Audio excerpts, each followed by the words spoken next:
এই সোহান, এদিকে আয় তো একবার। এ কি রিজা, এটা কি হলো রে? আমাদের টাকা পয়সা সোনা দানা সব কোথায় গেল? সব যাই হয়ে গেল যে।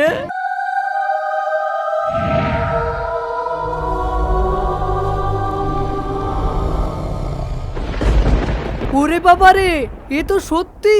আমি একটা লেবু রাখলাম আর দুইটো হয়ে গেল। জাদুর পাত্র, জাদুর পাত্র।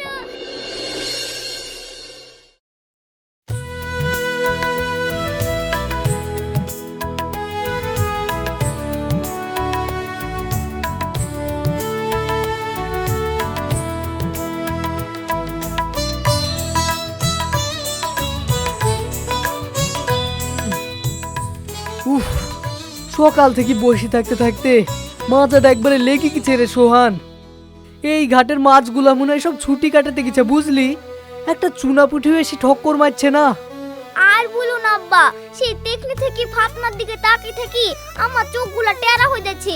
মা বাড়িতে পই পই করে বলি দিল আজকে বড় মাছ না গেলে কিন্তু বাড়িতেই ঢুকতে দেবে না। তোর মায়ের আর কি দোষ বল?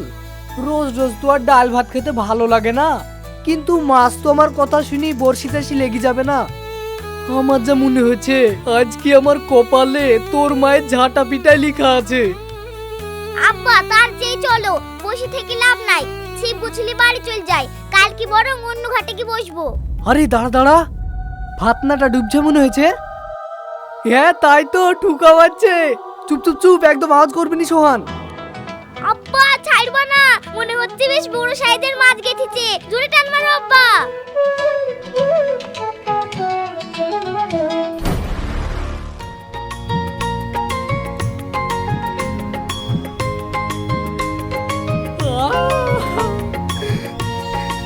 সোহান দেখ, তোর বাপের হাতে জাদু। একবারে 1-1.5 কেজি হবে। তোর মায়ের মুখ আজ বন্ধ। বাহ আব্বা, তুমি তো ফাটিয়ে দিলা। কিন্তু আব্বা একটা সমস্যা হয়ে গেছে তো। সমস্যা? কিসের সমস্যা? এত বড় একটা মাছ পেলাম, এখন আবার কি হলো? আরে মাছটা রাখবা কিসে? আমরা তো তাড়াহুড়ো করি, বাড়ি থেকে কিছুই আনিনি। বালতি পাত্র খুলাই কিছু আনিনি। মাছটা মাটিতে রাখলে যে আবার লাফি জলেই পড়বে। আরে হ্যাঁ তাই তো, আমি তো ভুলেই গেছি। কিন্তু এখন কি করা যায়? মাছটা তোর হাতে করে ধরি, বসে থাকা যাবে না। সোহান তুই এক কাজ কর, আশেপাশে কোনো প্লাস্টিকের বালতি বা কিছু পড়ে আছে কিনা দেখ।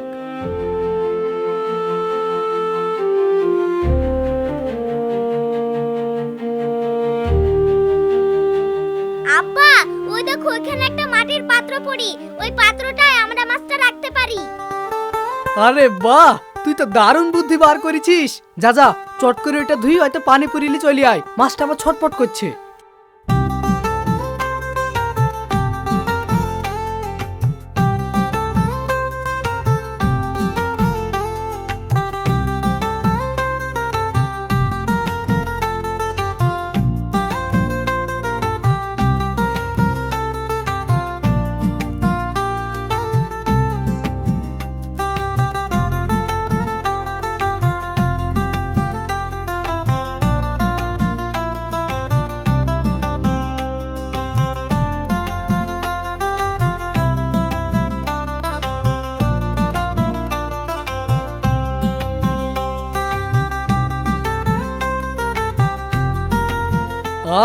শান্তি। আর একবার ছিপটা ফেলে দেখি, যদি আর একটা মাছ বেঁধে যায় তাহলে আজকে ডবল ধামাকা হয়ে যাবে। ঠিক আছে আব্বা, তুমি ছিপ ফেলো, আমি হাতটা ধুয়ে আসি।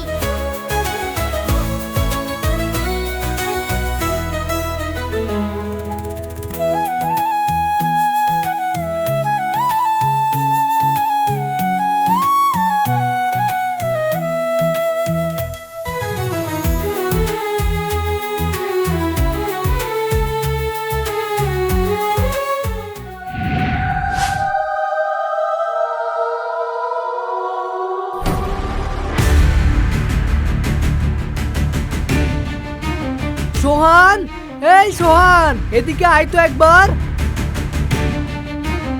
কি হয়েছে আব্বা, আমাকে ডাকছো কেন? আবার মাছ পড়েছে নাকি? আরে মাছ পড়েনি, এতে এইখানে দেখ। এটা কি করে হলো? আমি তো একটা মাছ রাখলাম, এখানে দুইটো মাছ আসলো কি করি?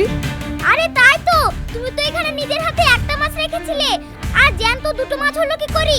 আমি তো কিছু বুঝতেই পারছি না। বুঝাবুঝির কোনো দরকার নাই, ভূতের কাজ হোক আর যারই কাজ হোক, আমরা তো ফ্রিতে পেয়েছি। চল চল, সব গুটিলি বাড়ি চল যাই, এখানে আর থাকা যাবে না, আজকে আমাদেরকে কেউ ঠেকাতে পারবে না।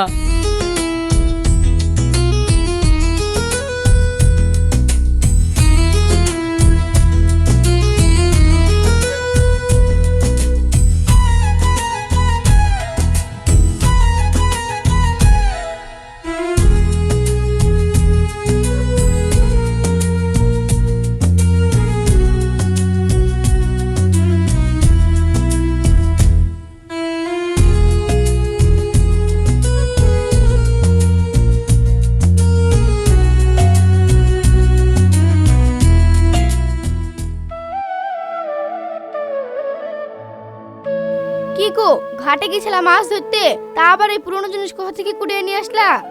এটা শুধু পুরনো জিনিস না গো, এটা একটা জাদুর জিনিস।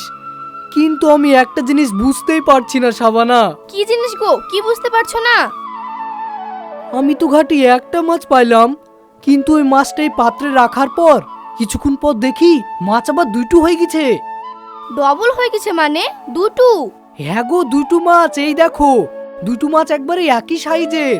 কিন্তু আমি তো ঘাটে একটা মাছই ধরতে পেরেছি। হ্যাঁ মা, আব্বা একদম ঠিক কথাই বলেছে। আব্বা একটা মাছই ধরতে পেরেছিল, তারপর মাছটা ওই পাত্রের ভিতরে রাখার পর হঠাৎ করে দেখি মাছটা ডবল হয়ে গেছে। তোমাদের মনে হয় মাথার তার কেটে গেছে, হয়তো দুটো মাছই ধরেছো, মনে নাই? কে জানে বাবা, যাই হোক, এই লাও, দুটো মাছ একসাথে রাখার দরকার নাই, আজকে একটা রান্না করো আর কালকের জন্য একটা মাছ এই পাত্রতে রেখে দাও। হ্যাঁ, তুমি ঠিকই বলেছো, কালকে একটা মাছ খাওয়া হবে আর আজকে একটা মাছ রান্না করি গি।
যা, মাছটা তো ঢাকতে হবে, না হলে কুকুরের মুখে করলে চলে যাবে। যা, এখনই ঢেকে দিয়ে আসি।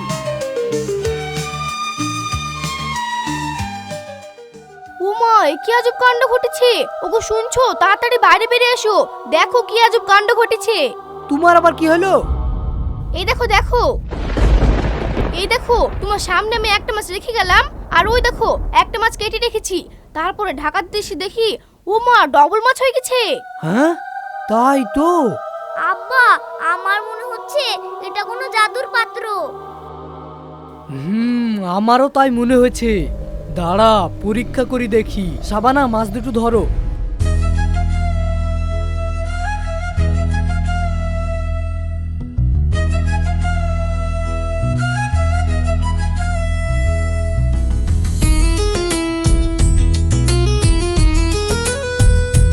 সোহান, ঘর থেকে কিছু একটা লিয়ে আয় তো তাড়াতাড়ি। আব্বা, ঘর থেকে আবার কি আনবো? আরে যে কোনো একটা খাবার জিনিস লিয়ে আয় না, চট করি।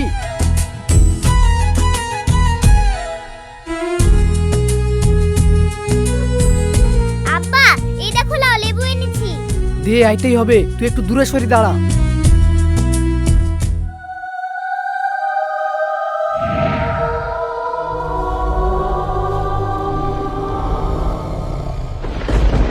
ওরে বাবা রে, এ তো সত্যি, আমি একটা লেবু রাখলাম আর দুইটো হয়ে গেল। কি জাদুর পাত্র, জাদুর পাত্র! সোহান থাম থাম, চিৎকার করছিস কেন? তুই কি পাগল নাকি? কেন মা, কি হয়েছে? আরে আস্তে কথা বল গাধা, এভাবে চিৎকার করলে হবে? কেউ যদি শুনে ফেলে তাহলে জেলি পালিয়ে যাবে। बात तो सही है। क्या सोच है रे तेरी? আচ্ছা এই ব্যাপার, আব্বাকে তো খবরটা দিতে হয়। হ্যাঁ সোহান, তোর মা ঠিক কথা বলেছে, বেশি লাফাসনি। চল এই পাত্র ডালি ঘরে চলে যাই, কেউ দেখলি লাবাল্লি পালি যাবে।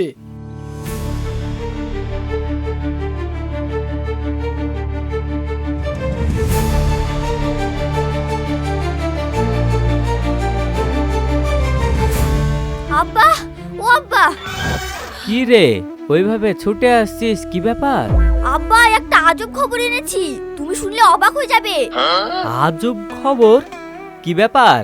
গ্রামে কারো কিছু হইলো নাকি? ডাবলু চাচার খবর আব্বা, ওরা একটা জাদুর পাত্র পেয়েছে। জাদুর পাত্র? তোর কি ভর দুপুরে মাথা খারাপ হলো নাকি? রূপকথার গল্প শোনাচ্ছিস আমাকে?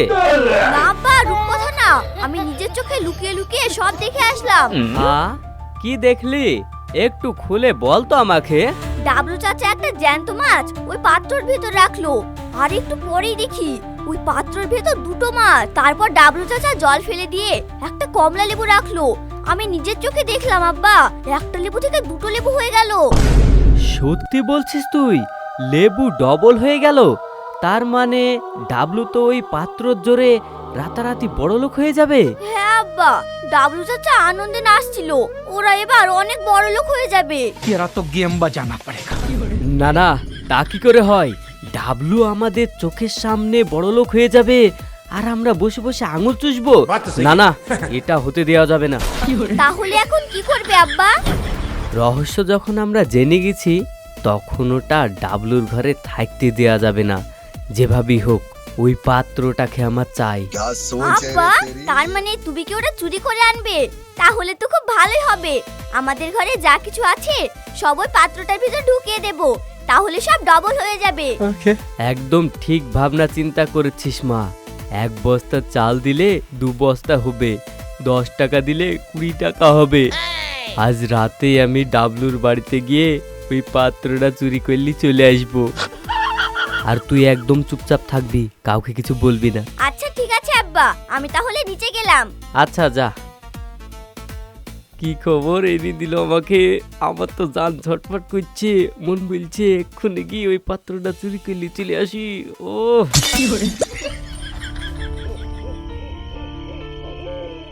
কি ব্যাপার, আব্বা এখন আসছে না কেন? ওরা কি আব্বাকে ধরে ফেলেছে নাকি? রিজিয়া, এই দেখ মাটির পাত্র ডালি চলে এসেছি। ও মা, আব্বা তুমি সত্যি সত্যি মাটির পাত্রটা চুরি করে নিয়ে চলে আসলে? রাস্তায় তোমাকে কেউ দেখেনি তো? আরে না না, আমাকে কেউ দেখেনি। ডাবলু তো বাড়িতে নাক ডেকে ঘুমাচ্ছিল, আমি টুক করে গিয়ে লুক খেলে চলে এসেছি, কেউ টেরই পাইনি। রিজিয়া, এক কাজ কর, ঘরে যে 25 কেজি চালের বস্তাটা আছে না, ওই চালের বস্তাটা নিয়ে আয়, এইটার ভিতরে রেখি ডবল করে ফেলবো। আব্বা তুমি কি খুশিতে পাগল হয়ে গেলে? কত বড় চালের বস্তা কি এইটুকু পাত্রতে আটবে? बात तो सही है। दौड़ना तो पड़ता है। রিজিয়া, তুই কিন্তু এটা ঠিক কথাই বলেছিস। তাহলে এক কাজ কর, আমাদের যা টাকা পয়সা সোনা দানা আছে না, ওইগুলো সব লে আয়।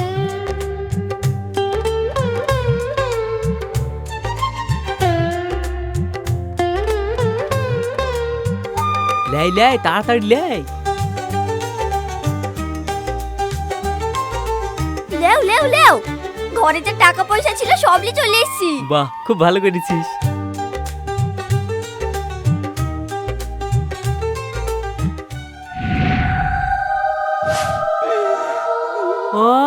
এ কি রিজিয়া, এটা কি হলো রে? আমাদের টাকা পয়সা সোনা দানা সব কোথায় গেল? সব ছাই হয়ে গেল যে। তাই তো আব্বা, এ তো দেখছি সব ছাই হয়ে গেছে। মায়ের সোনার গয়না, তোমার জমানো টাকা কিছুই নেই, সব ছাই হয়ে গেছে। ওরে বাবা রে, আমার সব শেষ হয়ে গেল রে। আমি লোভে পড়ে নিজের সর্বস্ব হয়ে বসলাম, আমার সোনা দাদা টাকা পয়সা সব ছাই হয়ে গেল রে। কাঁদতে বারণ করেছিলাম না আব্বা? অন্য জিনিসে লোভ করলে এই পরিণতি হয়। চুরি করা জিনিসে কি আর জাদু কাজ করে? উল্টে নিজের আসলগুলোই ছাই হয়ে যায়। আমি একটা আস্ত গাধা। ডাবলুকে বড় লোক হতে দেখে আমার চোখ অন্ধ হয়ে এসেছিল রে। লোভে পড়ে আমার অতগুলো সোনা দানা টাকা পয়সা সব চাই গেল। একটা কথা আজ খুব ভালো করে বুঝতে পারছি আব্বা, যার ভাগ্যে আছে সেই পায়, আর যার ভাগ্যে নেই তার ভাগ্যে ওই ছাই জোটে। পরিশ্রম আর সততায় মানুষকে বড় হতে সাহায্য করে। শর্টকাটে বড় লোক হওয়ার কোনো রাস্তা নেই। আরে রেজিয়া, তুই একদম ঠিক বলেছিস। এই জাদুর পত্র আমাদের মতো চোরের কথা শুনবে না রে। এটা শুধু সৎ মানুষের জন্য। সৎ মানুষেরই কথা শুনে। আমি অনেক পাপ করেছি রে, ওই জন্য এই পাত্র আমার সইছে না। আমি এটাকে এক্ষুনি ডাবলুর বাড়িতে ফিরিয়ে দিয়ে আসছি। হ্যাঁ আব্বা, সকাল হলে সবাই জেনে যাবে এটা তুমি চুরি করেছো। তার চেয়ে ভালো তুমি এটা এক্ষুনি ওদের বাড়িতে দিয়ে এসো।